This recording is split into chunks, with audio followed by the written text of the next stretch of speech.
Hi, I'm Ryan Szymanski, curator for Battleship New Jersey Museum and Memorial. And today we're going to talk a little bit about antennas.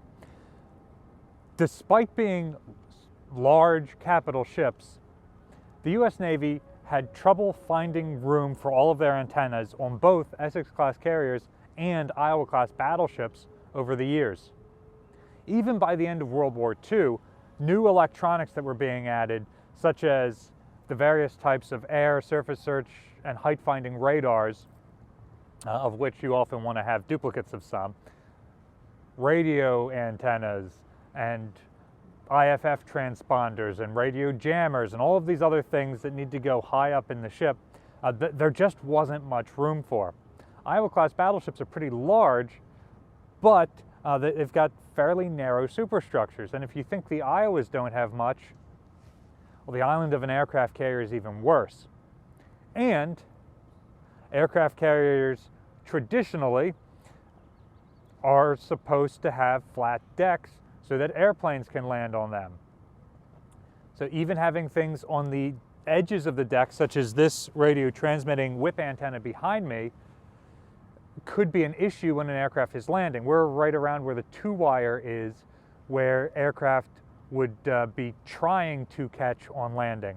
If one comes in too far to the right or the left, because there are other antennas on that side, well, then their wing might overhang the flight deck and knock down all of these antennas. So as these things are added later in the ship's career, the Navy has to put them in really weird places, and that contributes somewhat to all of the long cable runs you see on ships. And they have to come up with unique ways of keeping them out of the way. So for example, these deck edge antennas all fold outwards, and you can see one that's deployed outwards just forward of this one. So that is how they would be during flight ops. Iowa-class battleships, or more specifically New Jersey, because she's the only one active during the Vietnam War, would have had antennas like this on the fantail that could fold down during helicopter operations. This whip antenna is very similar, or possibly the same type, that was added to New Jersey in 1968 at the Long Beach shipyard, right on the forward face of the 05 level superstructure, and those are still there today. But it shows you some of the weird places that antennas have to be put, where they had to build this weird platform off of the forward face of the ship and then angle these out over there. So we've come forward to about between the 3-wire and the 4-wire, and here behind me you can see the disc cone cage antenna on an Essex-class aircraft carrier.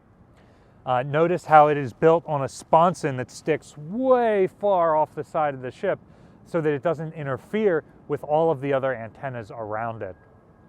And also so they can find room for something that large. On many of the 60s, 70s, and 80s era cruisers and battleships from World War II that are consistently updated, they build a structure over the bow of the ship to mount this disc cone cage antenna on top of. And you can see where they put it for the Essex-class carriers. This is added in 1968 for New Jersey and in the 1980s on the other Iowa-class battleships. And again, that uses some otherwise dead space at the bow of the ship, although it really ruins the ship's traditional profile. And it keeps the antenna far away from other antennas so that its transmitting and receiving won't interfere with the other emissions around the ship. From here, if you look up the superstructure, you can see a variety of antennas. The big bed spring antenna here on the outboard side, the starboard side that's rotating, is the air search antenna. So that is significantly larger than anything put on Iowa-class battleships.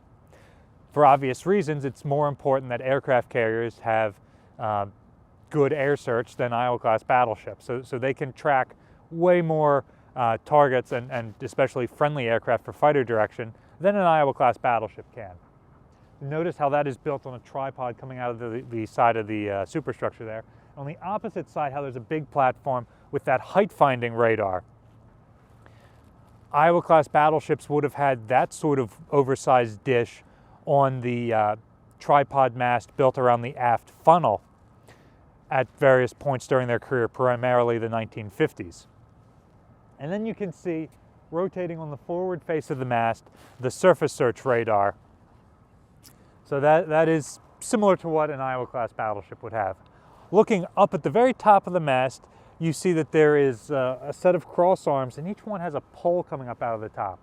Those are designed to counter the emissions of the various antennas and absorb some of that so that they're not all interfering with each other. Obviously, the masts and the superstructure is where you put the bulk of your antennas, whether it's an Iowa-class battleship or an Essex-class aircraft carrier or a destroyer or a cruiser, you name it, that's where it goes. So they had to do some things to make sure that all of those antennas being very close to each other don't interfere. You might also see a fair amount of rigging coming off of the yard arms on there.